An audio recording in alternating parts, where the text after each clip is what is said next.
Hello again. Like to draw a definition of empath and empathy. It's come to my attention a lot lately because a lot of people I work with can call themselves an empath. This sometimes assumes a more maybe supernatural approach to the subject of empathy, because it suggests that the individual is actually picking up on the mental emotional state of another individual. Psychologically, this is interpreted to mean that you could possibly be taking on all the pains and the woes and the feelings of another person. And that, if we go a step further than that, could actually mean that you are someone who could be a victim to toxic relationships. So it's an interesting exploration to make for yourself as well as for me exploring this. Empath and empathy, let's try and separate the two for a minute and understand what they actually mean when we're talking about them generally in conversation. I'm not so keen on the word empath. I think empathy is much better a word to use. Empathy would suggest that you simply feel for another. You simply want to understand where someone else is coming from. It's not a case of enveloping all that they are and taking it on and shouldering the burden and then saying, oh, I am so sensitive, I take on everything that everybody is experiencing and I can't cope because I'm so sensitive, etc., etc. Because what you've got to watch is that if you take this a step on, then you end up with people using the word shamanic.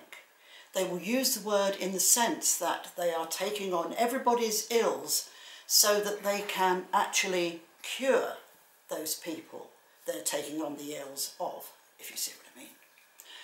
So it's an interesting discovery, this, and we've really got to be careful with how we stretch ourselves to accompany this. What is our motive? I'm always saying this to people. What is your motive when you're looking at things like this? What do you actually feel you want to gain from the experience? What do you want to attract from other people? Do you want their sympathy or their empathy by saying you're an empath and you're taking everything on and you're absorbing everything everyone has, and therefore you must be a great healer because you're taking it on and you can pass it through and blah, blah, blah, blah, blah. You know how I feel about these things. Well, you should do by now if you've listened to a lot of my videos.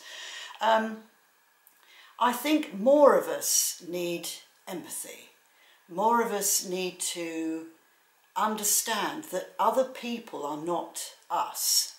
Other people have their journey through life, which has shaped them psychologically, it's shaped them spiritually, it's shaped them emotionally, and it's given them a way of perceiving life and behaving in life that isn't exactly the same as the way we perceive life and behave in life.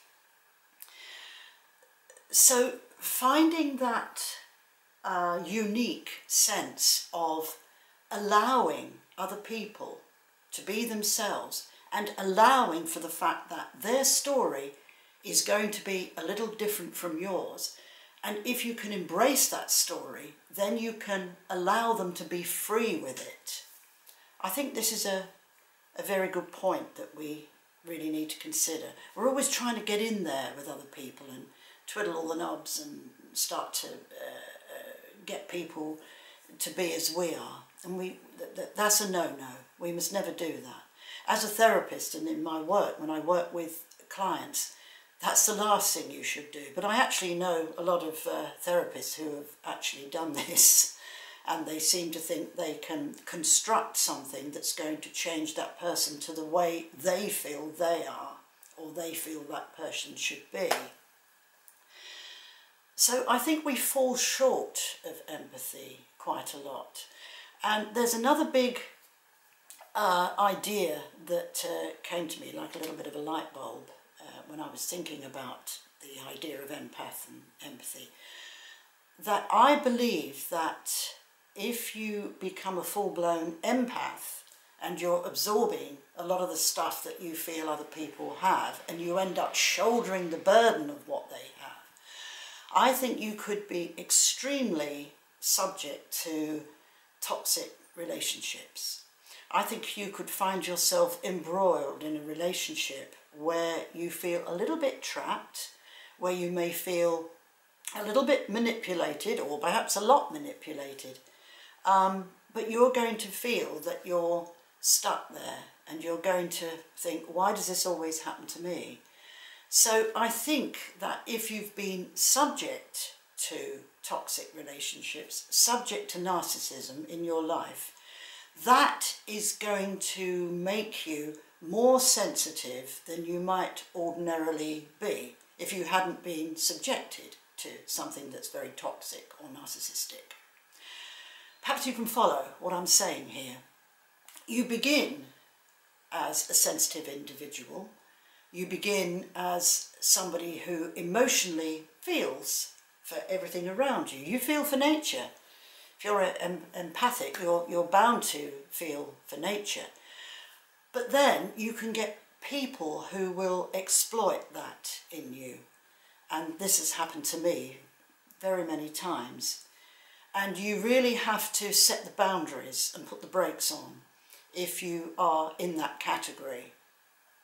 You begin as being very sensitive, and then somebody who's a little bit manipulative comes along, and they are going to think, not openly, they're going to think unconsciously, if you like, here's somebody who will give to me, here's somebody who will give me everything I need. And then they start drawing from you and sucking from you, and it's what they call vampirism, isn't it? That's another subject good to talk about. But this is something that we need to be aware of. So we've been shaped and moulded, manipulated maybe, into being an empath. So if you feel that you are in a situation where wherever you go, it's too much for you to feel everything coming at you, other people's feelings, then it's a good idea to visualise something coming down between you and them. Now, it doesn't mean cutting yourself off. If you imagine some kind of little fence that comes between you and them, now what you're doing is you're not only self-protecting yourself so that you don't get embroiled and pulled into something that's going to wound you, hurt you, and suck you into a relationship you perhaps don't need. It'll also allow the other party to be free. If the other party is feeling hurt, wounded, it's not up to you to take on their hurt and their wounds. It's up to you to feel empathy for their hurt and their wounds.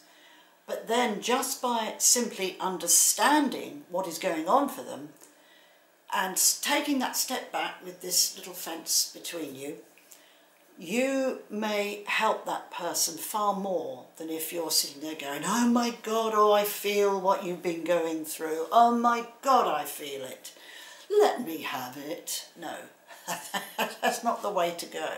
That's not the way to go.